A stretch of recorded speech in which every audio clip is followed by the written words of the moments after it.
if you look to the right, folks, you'll see an animal with striped legs called the okapi. A relatively shy and reclusive creature that was not known to the Western world until 1901. Does anyone have a guess as to what animal the okapi is related to?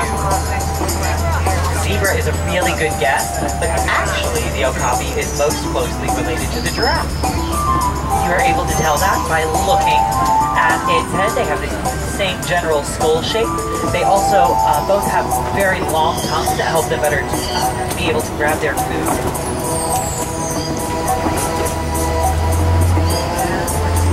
Slowly forward, keep a sharp eye and ear out, folks. Sometimes the animals like to hide in the bushes over here. And if you take a look to the left, folks, you'll notice what looks like a lighter colored rock off to the left. That is actually a black rhino. Black rhinos are the smaller of the two species here on the reserve. Black rhinos are also poached for the horns that they have. Does anybody know what a rhino horn is made of?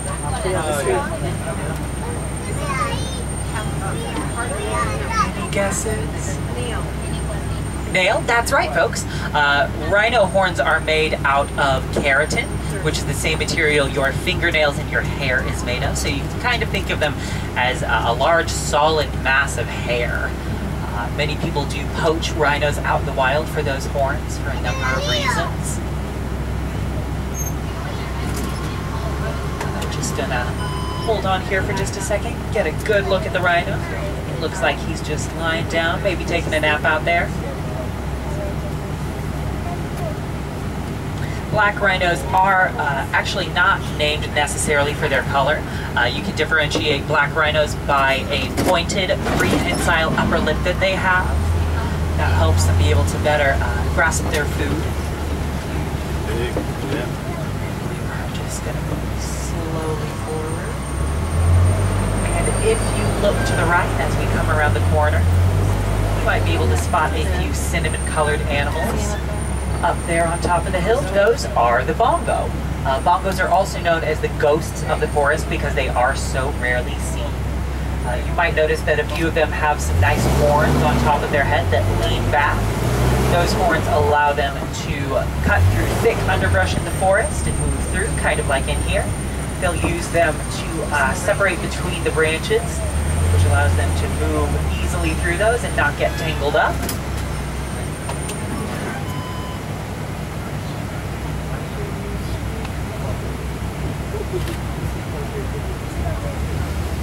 We're just going to let this truck in front of us get a little further ahead. It looks like further on down in the reserve, an animal could probably stepped out into the road. Sometimes that slows us down a little bit.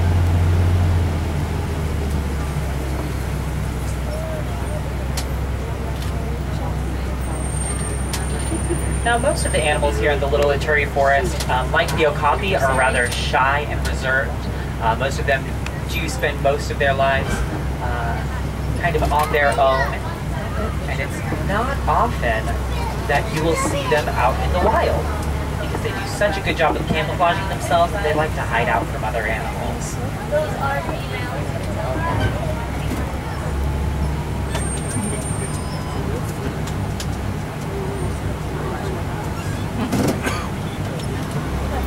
We'll see if any other animals are further on down for us to spot. We're not seeing a lot of movement. If you look through the trees up on top of the hill, you might be able to see a tan-colored deer. That deer is the greater kudu. Greater kudu are able to leap 6 feet in the air. That's a pretty impressive jump, especially for an animal of their size. And as we head out of the Little Ituri Forest, we are moving into the Safi River, folks. Take a look at those animal guides above your head. Does anyone have a guess as to what kind of animal we'll see in the Safi River? Crocodile, that is a great guess. Flamingo. Flamingo, also a very good guess. I like that one. Hippopotamus, very good guess. You guys are very smart. You make my job easy. All right, folks, we are going to move further forward. Here we go. Now, down through this area, we are going to move poli-poli in Swahili. Pulley means slow, and saying something twice just puts emphasis on it. So to put it simply, we are going to be going very slowly. And keep a sharp eye out to your right. We'll see if anyone out here is feeling social today. And wonderful, folks. If you look straight ahead and over to the right, you'll be able to see a couple of Nile hippos basking out on the bank over there. Though they may look very cuddly and friendly, they're actually one of the most territorial animals in Africa, which also makes them one of the most dangerous. Hippos are herbivores. They eat mostly vegetables and fruits. They have large incisors in their mouth that they use mostly for self-defense. And it's not often that you'll see a hippo basking out on the bank. For most of the day, they stay submerged in the water. That helps them cool off a little bit during the day. Hippos can stay submerged in the water fully for about 8 minutes at a time. After that 8 minutes, they'll pop back up to the surface for a little more oxygen. And you might notice another one sticking out behind the island over there. He looks like a rock, but that's actually a hippo. And on that island, folks, you'll notice a few gray-colored birds. These birds are the pink-backed pelican. They get that name from the pink color that appears on their back during mating season. And unlike flamingos, that pink color actually appears on their skin and not their beaks. Pink-backed pelicans nest in large colonies. And when they are tending to their eggs, both males and females attend to those eggs, which is a fun fact. It's not something that you always see in the animal kingdom. They're just hanging out, kind of preening themselves.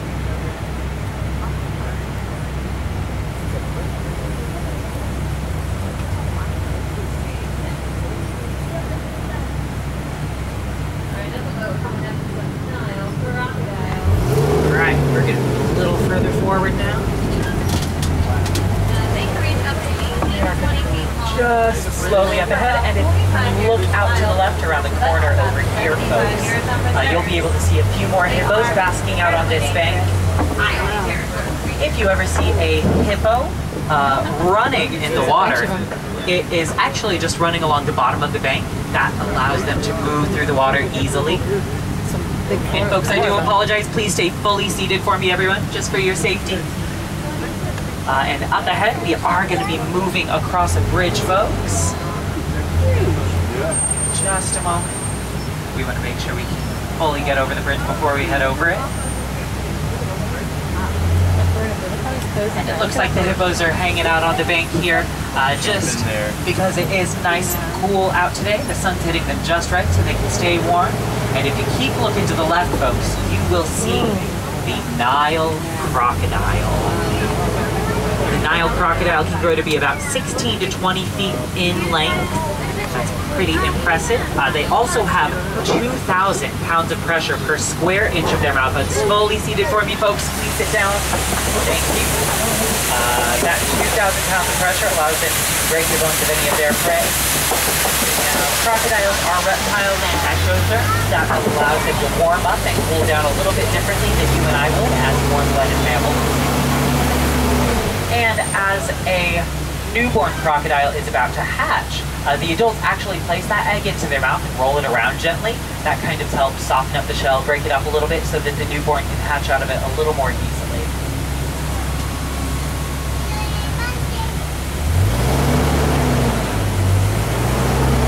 Many people do confuse crocodiles and alligators and differentiate between the two with the shape of their snout, as well as whether they have teeth poking out of their mouths.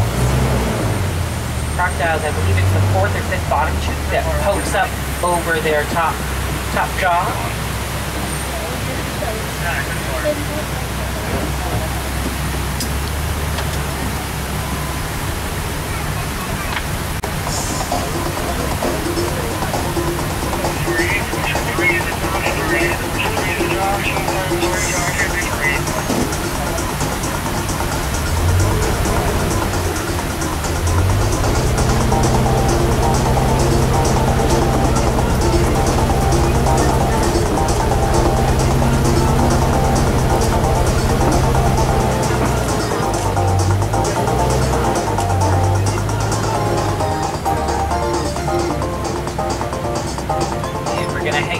here for a second, folks. If you look ahead of us, you will see an African baobab tree.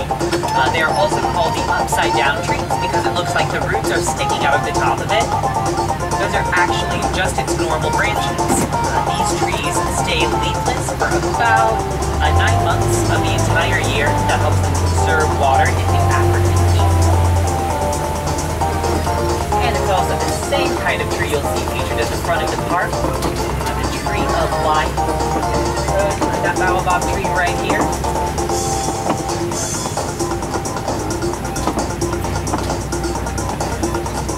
Right about here.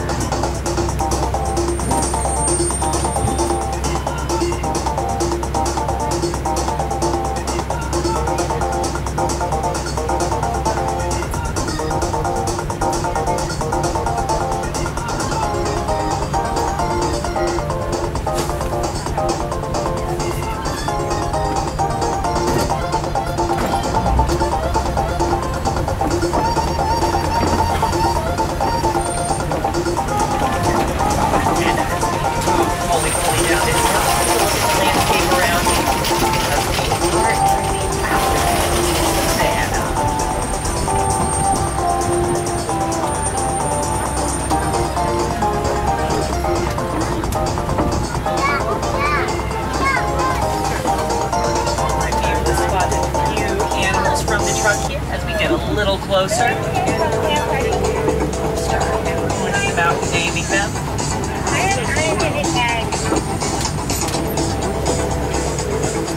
Out to the left there, you may be able to see an animal that has rather large horns. This is the Ankole cattle, also called the Wachusi cattle, for the first tribe known to domesticate them. Those horns may look pretty heavy, but they're actually a honeycomb hollow that allows blood to circulate through them and help them cool off during the day. Those horns can grow to be about 5 to 6 feet in length.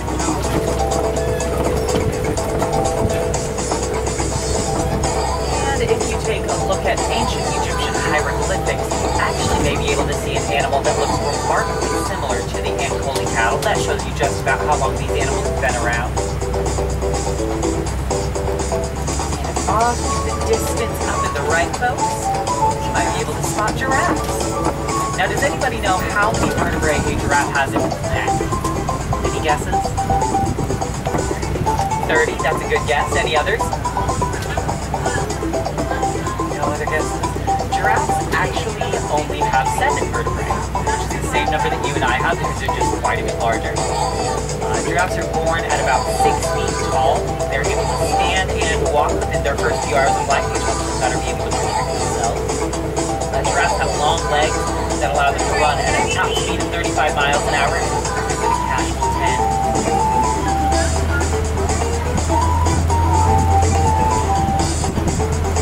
And if you've ever seen a giraffe standing still or kneeling on its legs, it's probably just taking a short nap. Giraffes only sleep about 30 minutes out of the entire day, and that's not even all at once.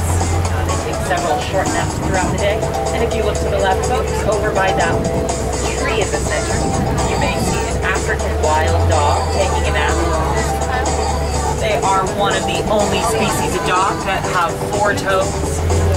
Each dog also has a unique spotted pattern, unique to itself, that allows other dogs to recognize it more easily. And even though those dogs are pretty adorable, they're actually some of the most relentless hunters in Africa. And we do have an adolescent giraffe over here, folks. We're going to drive by slowly so we don't scare them off. And you may also notice that giraffes have those protrusions on top of their head. That is something that male okapi also have, which is another way to tell that they are related. You may also notice that the grass is nice and trimmed out here on the savanna. That is thanks to the Ankole cattle, as well as several species of antelope. They graze on the grass out here and act as a natural lawn care service. And the leaves on the trees are about 20 feet up. That's because giraffes grow to be about 18 to 20 feet tall. They like to snack on the leaves in the trees.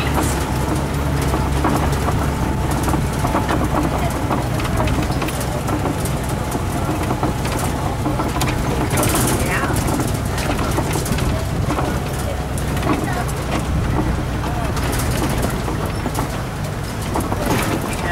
ahead of us on either side, you might notice what look like large piles of dirt. Those are actually termite mounds. And the gray animals off in the distance up ahead are one of the most famous migratory animals in the world, the white-bearded wildebeest. Their herds number anywhere from 10 to 1,000. I know, pretty small margin. And you may notice that they're sleeping, that they're sitting down facing different directions. Wildebeests do that not only for safety in numbers, but also to allow a practical escape route should a predator come their way. A little further up, because we are moving toward a watering hole, folks. Hopefully that means we'll see some other animals up ahead. And off to the right, you might be able to spot a couple of other African baobab trees out there.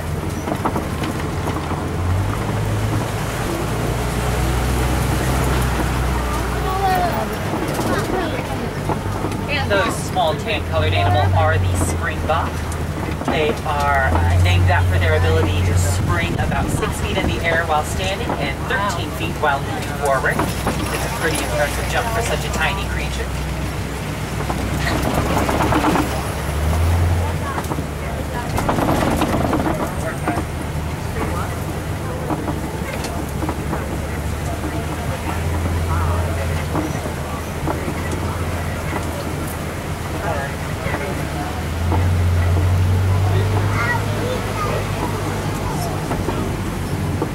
And over to the left, you might be able to see a few monkeys. These are the mandrills.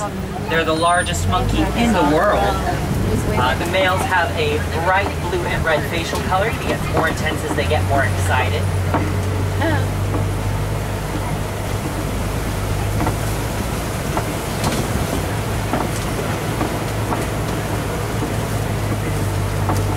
And over to the right is a male African elephant. You can tell he's a male because he is off on his own. He also has some dirt on his back. That is because elephants have particularly sensitive skin, so they use things like dirt, sand, and grass as a natural sunblock. Does anybody know how to differentiate an African elephant from other elephants? Ears. Ears is correct. African elephants have large ears in the shape of their namesake continent, Africa. And we are coming up on a rather old bridge, folks. But no worries, it's perfectly safe. They just put new duct tape on it this morning.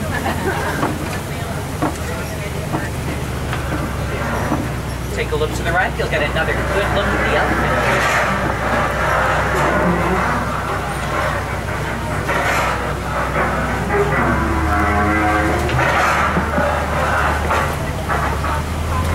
And if memory serves me well, we are moving toward that watering hole.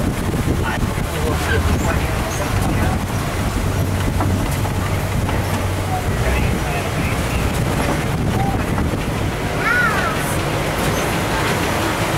If you look to the right up here, folks, you'll notice a few tusk marks in the clay. Hopefully that means elephants are nearby, and indeed they are. But we're going to keep moving a little further forward for a better look. Most people do know that elephants are poached for their beautiful ivory horns, but the majority of human-elephant conflict stems from habitat loss.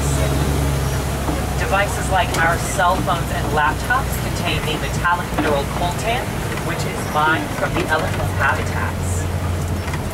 And you might notice that she is flapping her ears. She's probably just trying to cool off. Flapping ears create strong wind currents that hit the blood vessels on the back of those ears and that can cool them up to about 15 degrees Fahrenheit. A few more elephants are out over in the distance, folks. We'll take a stop right about here so we can try to get a look at them. I'll drive slowly. We'll try to move around the corner and see if we can get a better look at them.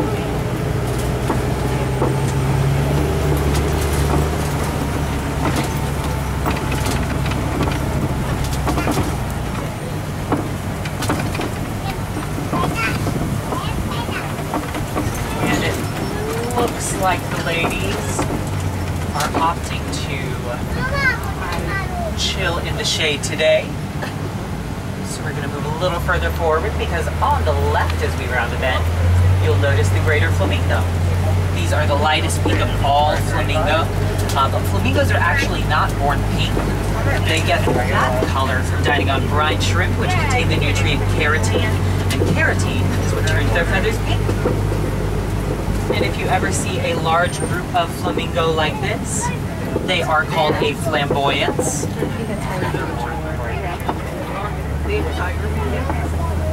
Flamingos also have those nice long legs that help them wade through the water.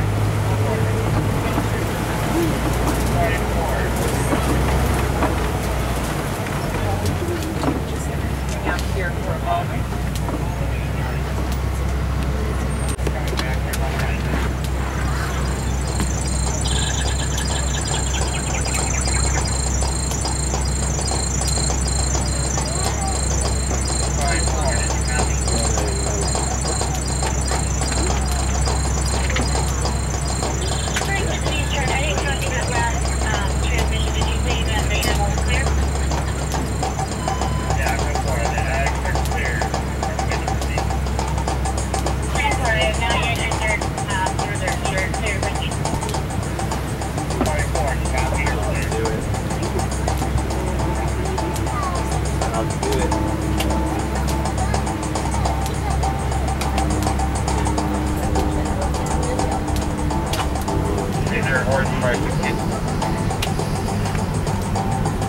And if you look to the left, folks, you'll see one of the elephants moving toward us. Now we do, oh, and she is out today, folks. I apologize, the leaves are right in my way. That is the baby elephant. She's only a few months old, but she does already weigh several hundred pounds. And we do house numerous animals here at the Harambe Wildlife Reserve, but something that we were able to do here on our property to help protect elephants in the wild is monitor their communications and realize they are afraid of bees. So we partnered with local African farmers to build bee-hive fences around their crops, which elephants often get into. That not only protected the crops, it prevented farmers from hurting or killing elephants for getting into their crops.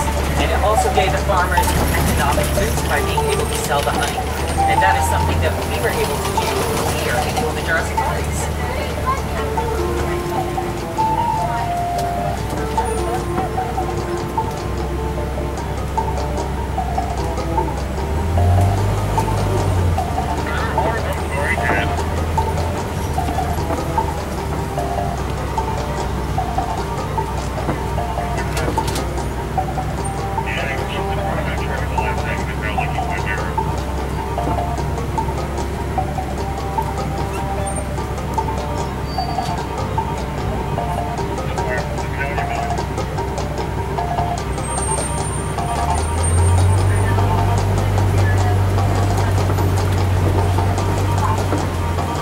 Over to the right, folks, you might notice a cute white rhino out there. These animals, I'm going to pull a little further forward for you. These animals are not named for their color, but for the Afrikaans word white, which means flat and wide. That describes the shape of their mouth. I mentioned black rhinos have a pointed upper lip, and white rhinos have a flat and wide mouth. And countries like China and Vietnam have begun conservation campaigns with local celebrities to help educate their population on how to help protect the rhino, because they are one of the more endangered species in the world.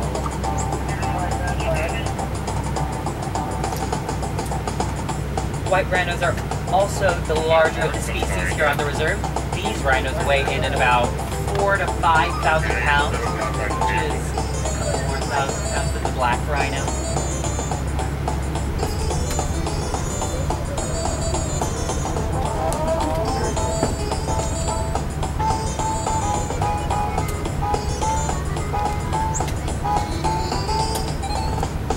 A lot of times out in the wild, if a rhino isn't sure whether something is threatening to them or not, they'll do what is called a mock charge. They'll charge towards something and see if it moves, determine whether it's a threat to them or not, and if it's not, they'll just keep moving along, mind their business.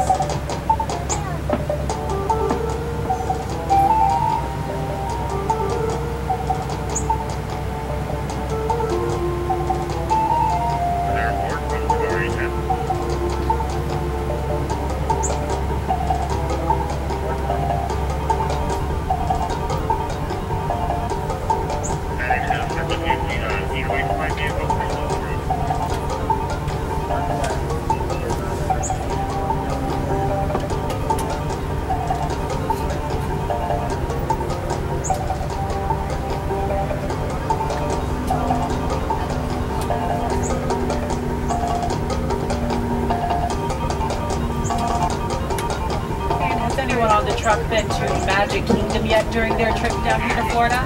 Show of hands, anyone been to Magic Kingdom? All right. Well, folks, a fun little bit of Disney trivia for you is that you can fit all of Magic Kingdom inside the safari. That is how large the reserve is.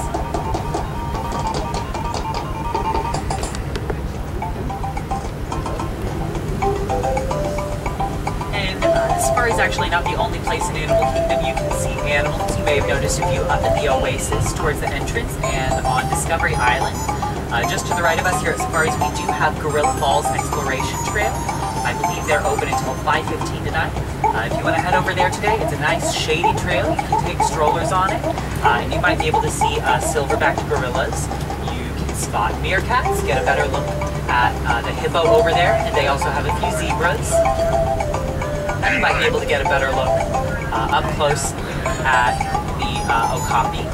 And over in Asia, they also have the Maharaja Jungle Trek, open till about the same time, I think. They do have my favorite animal, the Komodo dragon. They also have some flying foxes over there. You might be able to get a look at the Sumatran tiger.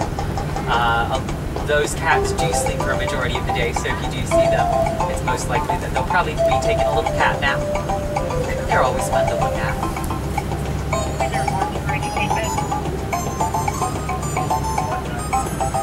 Has anyone been over to Dino Land yet today? Not yet. Not yet? If you head over that way, ask a cast member over there, because if you look in just the right spot, you'll be able to get a look at the American crocodiles we have here in Animal Kingdom. A lot of people don't know that they're around, but we do have a habitat for the American crocodile here. It's kind of fun to see them.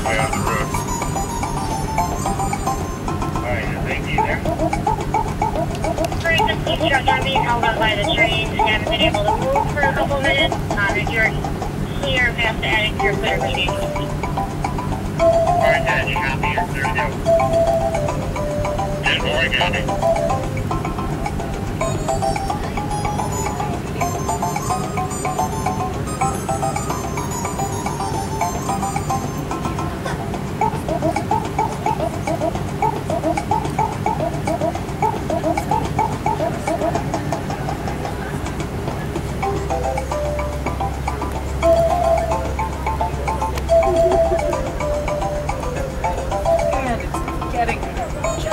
Lunchtime today, so if anyone's feeling hungry after the safari, in Harambe we do have the Harambe Market. They have a good assortment of food, like sausage dogs. They also have some nice ribs. I think those are pretty tasty over there. You can also head to the Tambu Tambu Sweet Shop. Tambu in Swahili is sweet, so Tambu Tambu just means very sweet. And just across from them, we do have the Tusker House Restaurant. I believe they are a reservation restaurant. It's a great restaurant. And if you're heading towards Asia, we do have Yak and Yeti over there. They have some delicious things. It's a nice Asian-themed cuisine for you. And then over in Dino Land, we have some more traditional American meals, chicken and burgers, things like that.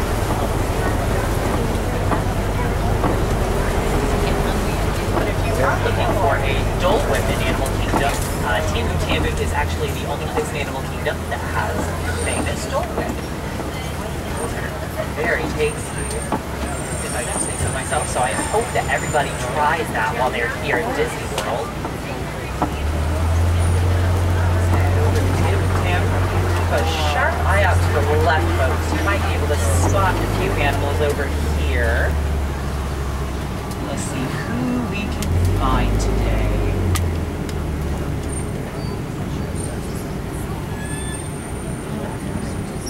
We're going to move a little further forward.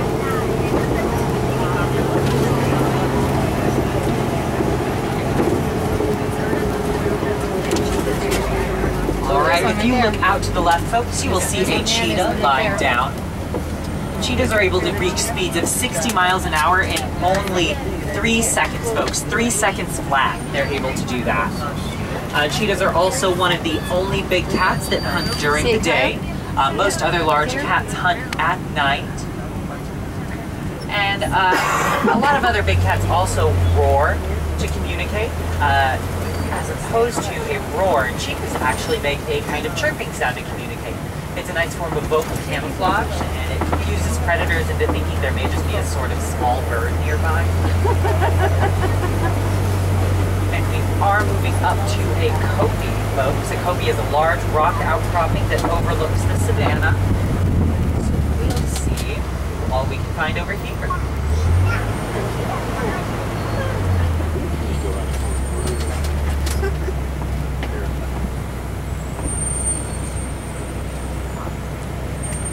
Kopjes in the savanna do allow animals to see what kind of predators or prey are coming their way. Very useful for that. We'll just keep moving forward to see who's up ahead.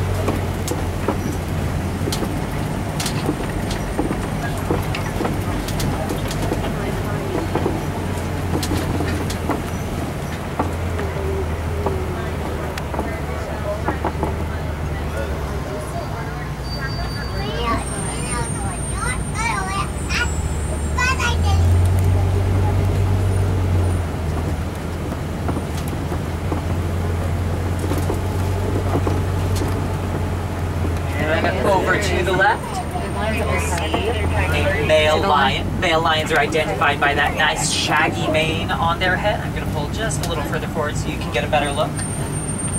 If you ever hear a lion roar, they're most likely either marking their territory or doing a sort of roll call that helps them keep track of everyone in the pride. Those roars can be heard up to several miles away. Male lions stay behind and protect the pride, while lionesses go out and do most of the hunting. And lions do sleep for about 16 to 20 hours out of the entire day, so they do a lot of their hunting at night. He's taking a nice cat nap up there. Another fun fact about lions, an adult lion's paw may be the size of an adult human's head. A little perspective on their size. And over to the left here, if you look toward the back corner, you'll see what looks like a furry log. This is actually a warthog. Warthogs are one of the largest burrowing animals in the world, also incredibly territorial, so we don't want to stick around too long. If a warthog feels threatened, it will back into its burrow with tusks exposed. And over to the right, you might also be able to get a glimpse of a few zebras out towards the white rhinos back there.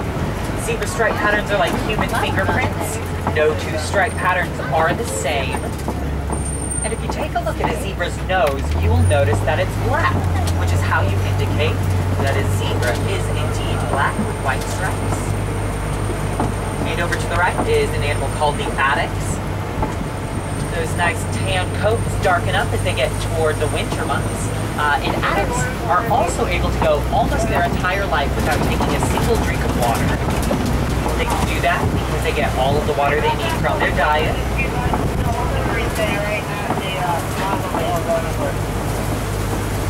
You're just going to cross one more bridge, folks, but don't worry, this one is not nearly as noisy as the last.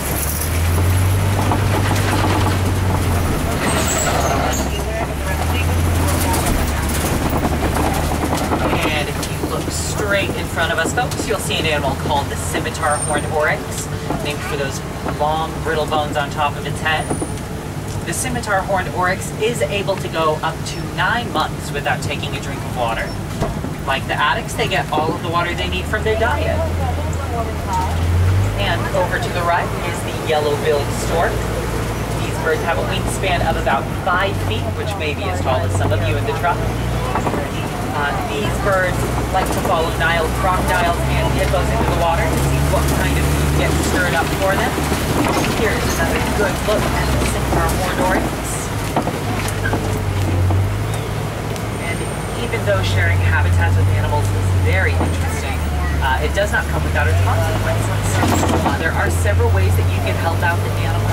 You can donate to the Disney Conservation Campaign, which has several different conservation opportunities. You can recycle those cell phones and laptops to protect elephant habitats. And you also can choose wildlife-friendly souvenirs and decorations to help prevent the sale of cheetah coats on the black market. And don't forget, folks, you can head over to both of the trails today up until about 5:15 to see some more animals. Tonight we also do have the brand new Rivers of Light show. Don't forget to check that out, folks. The Fast Pass line is over in Asia. And standby is going to be in Dinoland, right by Finding Nemo the Musical. And just in case we have any wilderness explorers on board today, you'll want to look at page 13 in your Wilderness Explorer handbook because you are riding on the Simba 1. The name of our trip today is the Simba 1. We are getting close to the end of our time together here, folks, but I don't like saying goodbye because that sounds a little too final for me. Instead, I like to say Kwaherini, which in Swahili means to go well. I hope y'all had a great time today. You were a very fun group. Make sure you have all your personal belongings up to the dock.